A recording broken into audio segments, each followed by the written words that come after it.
Does anyone have a question? Yes, Chris. Can't hear you. I guess my mute was on. Well, you're on now. Thank you. I was reading in Spiritual Cannibalism where Rudy said, the true life and death struggle for any human being is resistance to change. And I hope that you would talk a little bit about that. Yeah, I mean, it's like one of my favorite conversations, you know. I mean, you know, look, there's a singular death. Everyone goes through it. We all leave the world. We all go to some unknown whatever. But in our lifetime, there are hundreds of death and rebirths. And every time that we go through a major inner change, every time we have to transform some condition in ourselves that is keeping us from being happy people, from growing spiritually, I mean, it simply is another form of death and rebirth. Mm. You know, when you change inside, the whole world is reborn around you. Everything has a different taste, a different smell, a different energy about it. You know, when a person is truly reborn inside, if we live with deadness inside ourselves, if we live with insecurity and we're, you know, we have that kind of victim feeling all the time about life, nothing changes. It's like living in stagnant water. Mm-hmm. So yes, every time we manage to get deep enough inside ourselves to transform the things that are keeping us from growing, every time we go through change, it is simply a form of death and rebirth. We have to let go of the old in order for the new to come. So, you know, I mean, I talk about this a lot, you know, and Rudy used to talk about this a lot also. And it's very significant because without that kind of change, I mean, it's really simple, you know, when a brook flows down the side of a mountain, anyone can drink the water. It's always fresh, unless somebody put pollutants in it. But, you know, when it becomes a lake, when it gets stagnant, it becomes little pools of water. You understand? It attracts insects, it attracts disease, it attracts, you know, things that are not very healthy. You can't drink the water. When we are changing inside ourselves, you know, a consistent change, breaking down all of the old patterns, you know, evolving into new ways of seeing the world. I mean, it's really death and rebirth. In order to do what I'm talking about, you have to take a step into the unknown. Yeah. When we die, when we leave the world, we take a step into the unknown. And one of the reasons people are so paralyzed in themselves is they're afraid to take a step into the unknown because it symbolizes for them death, finality, finish. Yeah. So they live in stagnant pools of water. They allow depression, unhappiness, you know, whatever, you know, neurosis, anxiety to take over their system. And it's like being infested with a form of life that really is not life. It's a kind of death in life. Mm. You know, it's like the night, you ever see that movie, The Night of the Living Dead? Yeah. That B movie, I mean, it's kind of wonderful metaphor for the way most people live.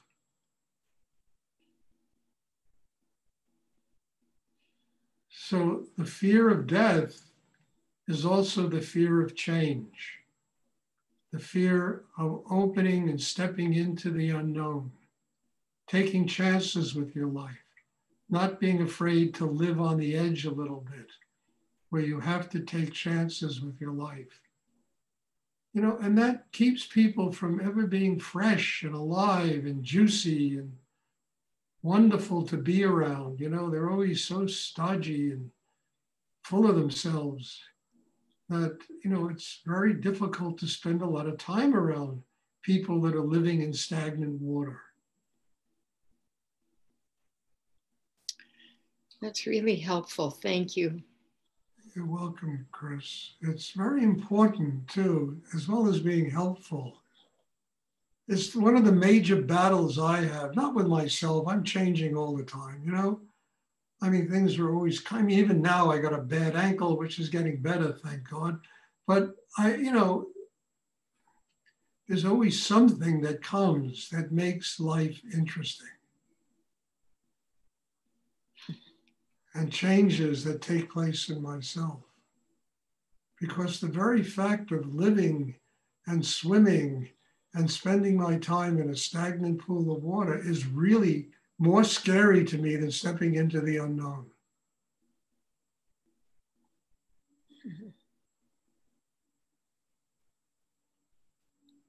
And I don't know, look, I don't live in your lives. I don't have the Kundalini CIA tracking people and whatever they do and where they go and how they live.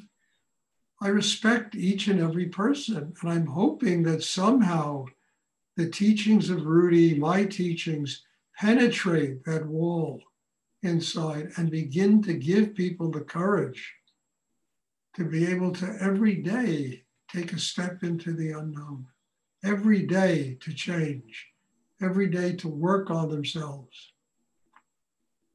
and to build an inner life that is strong enough to do what I'm talking about.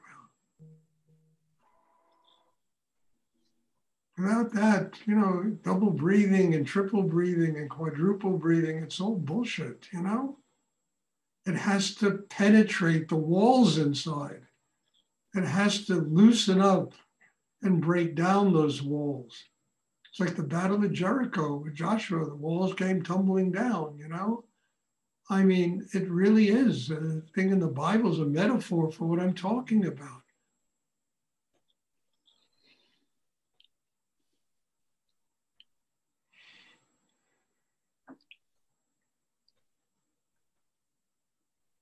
So the work is one thing. Coming to class all the time is one thing. Letting the class really penetrate inside you. Letting it really transform you inside. That's a whole other reality.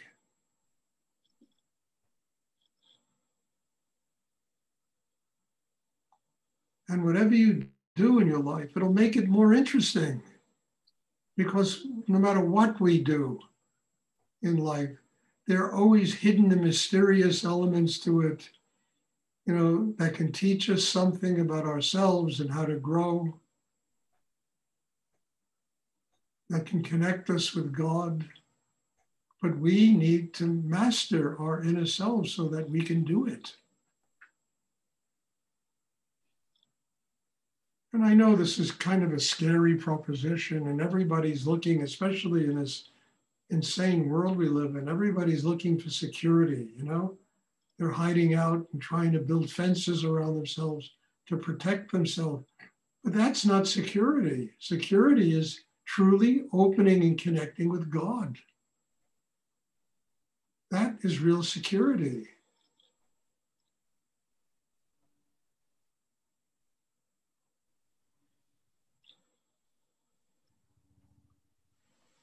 Does anyone else have a question? Stuart, I have a question. Bob Yes, Sink. Bob. As we continue to expand and ask for that change, it's also for me a lot of the times it's very uncomfortable.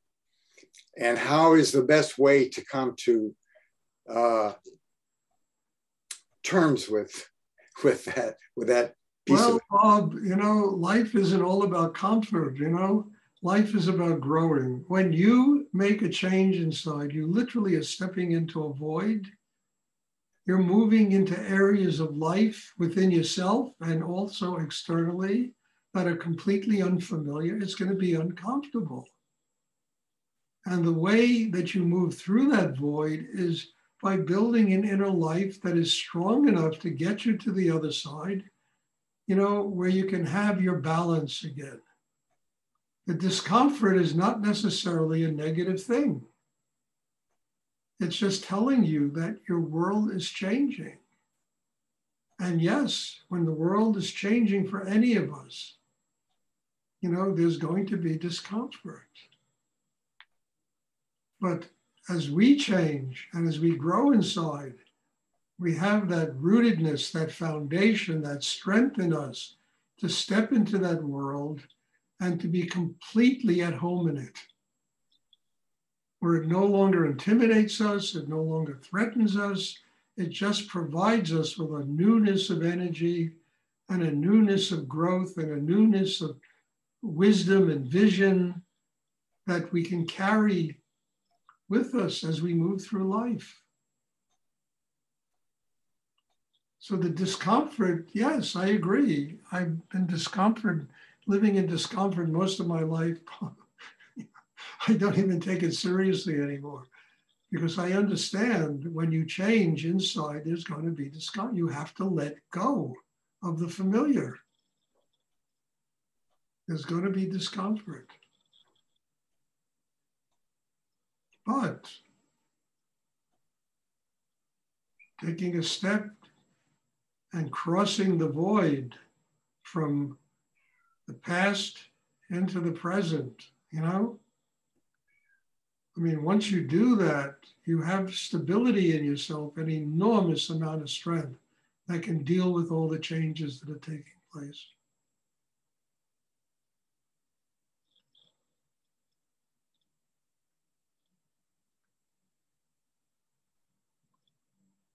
So I wouldn't worry about that kind of discomfort. To me, a worse discomfort is not changing. Yeah. Living in a world where the only thing that grows is your ass. Remember, Rudy once told me that. I told him I wanted to go to India to find a teacher there. And he said, Stuart, you'll go to India. You'll spend a year or 2 years there, you know, sitting there and chanting. And he said, the only thing that'll grow is your ass. So he told me. You know, and, you know, years later, I went to India a lot, you know, and I met all these gurus and I met all these Rinpoches and people, and I realized he was absolutely right. Even, what's his name? Ramana Maharshi, I went to his cave where he spent 16 years meditating. And I said, Babaji, I'm tired of the bullshit of the world. I need to, and he just screamed at me, your life is in the world. Your life is to transform all the bullshit of life into a spiritual life. You know, I bowed and thanked him and got up and went back to the world.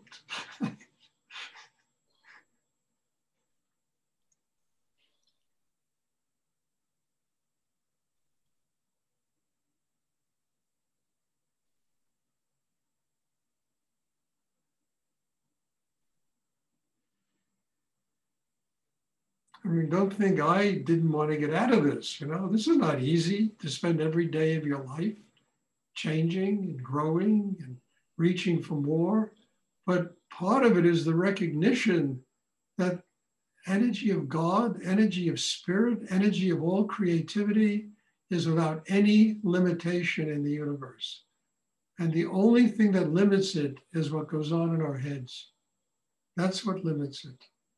So if you want to grow and you want to get close to God, you want your enlightenment, you have to prepare to connect with that kind of energy.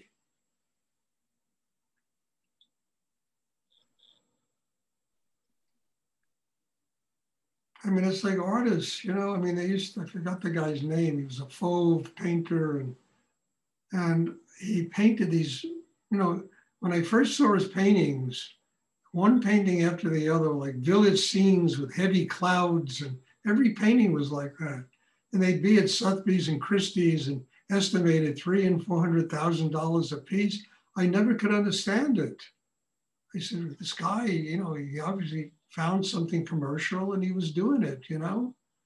And then I was in Los Angeles at the LA County Museum, and I went to an exhibition of the fauves. And there were paintings of this guy same painter in that exhibition that was so extraordinary. It was so extraordinary that I just stopped in my tracks and I had to spend a lot of time looking at them. And then I realized those paintings were worth $10 million. His commercial period is worth $300,000, you know? But I never could figure it out. I said, who is this? What is this guy, you know? But he stopped the growth. He leveled off and probably was selling 1 million of these paintings and living a good life. You know, a guy like Picasso never stopped the growth. Monet never stopped the growth, you know? It was their life ambition to go as deeply as they could into their, you know, their art and create the most remarkable things. So the growth couldn't, you know, it could never stop. The changes could never stop. And what we do is very similar. You understand? We're dealing with energy that is infinite in the universe. It means that if we want to connect with that energy, you know, we have to truly work inside ourselves to be big enough to receive it.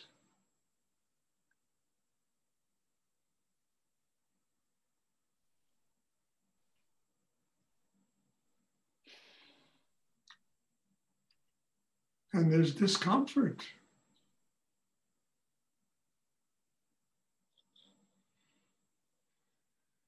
There's also joy, there's love, there's happiness, there's kindness, there's compassion, because that's such an intricate and part of the change that has to take place in a human being.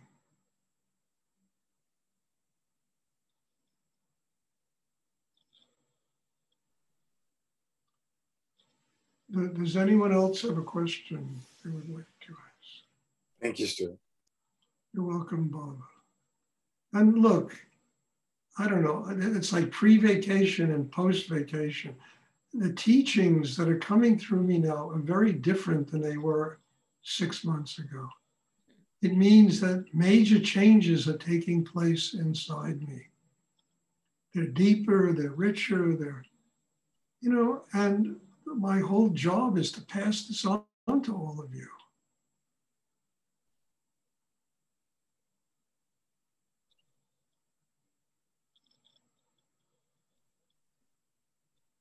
Does anyone else have a question they would like to ask?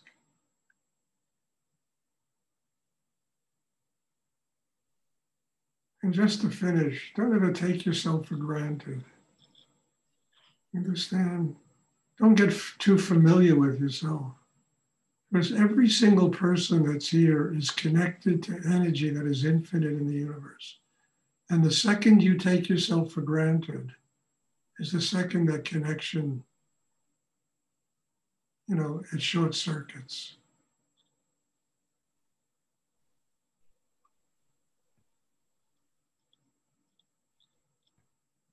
Does anyone else have a question they would like to ask?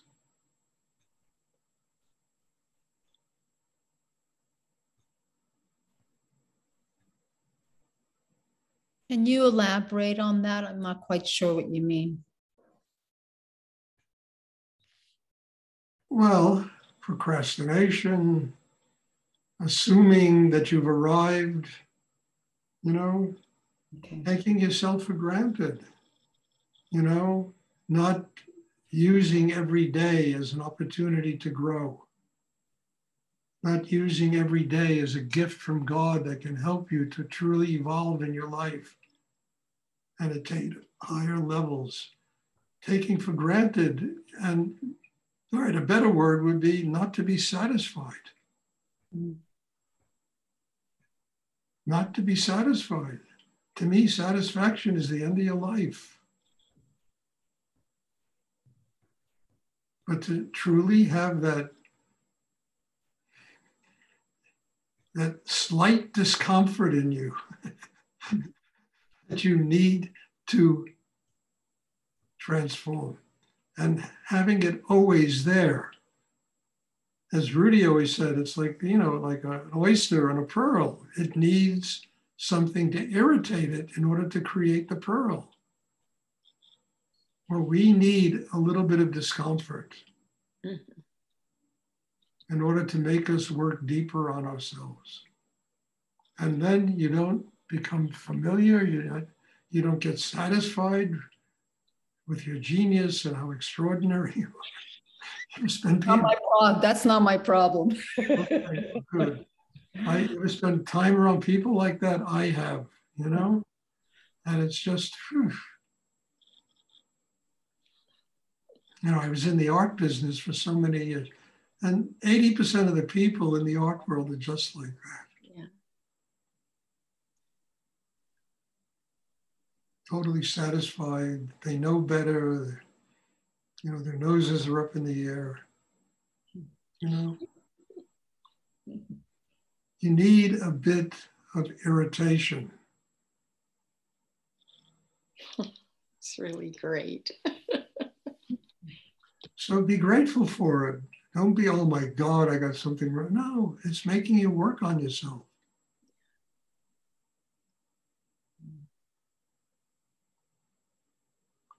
Does anyone else have a question they would like to ask?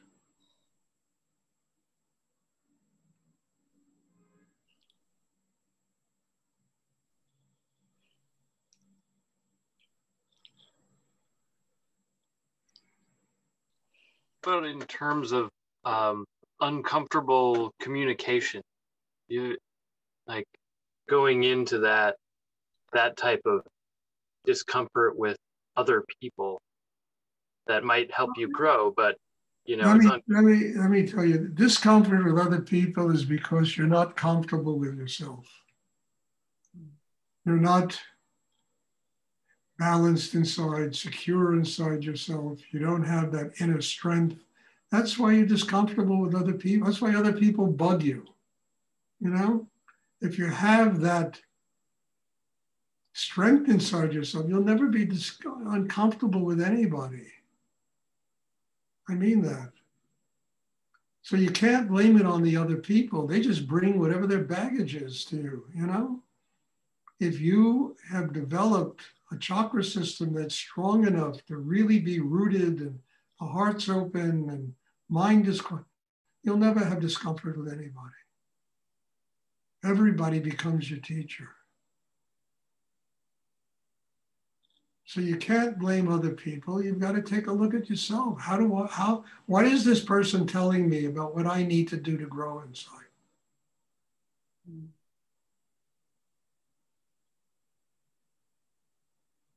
And I love that, because then you got to take full responsibility for your life. You can't blame the world, when you have discomfort communicating with it.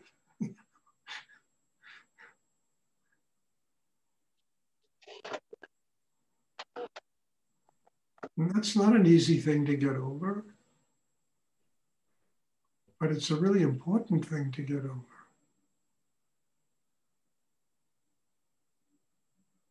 It took me years to get over that. I was I had so much discomfort in communicating with life and people. And one day it was gone. I said, oh my God, it's just gone.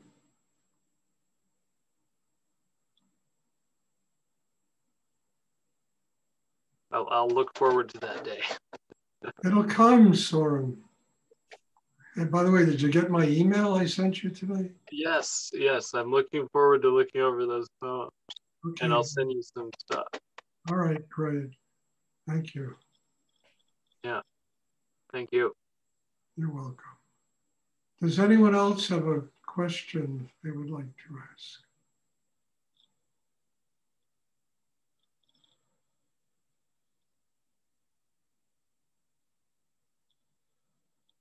Okay.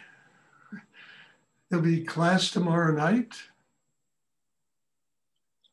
And again, I mean, look, this is a very wonderful love affair here.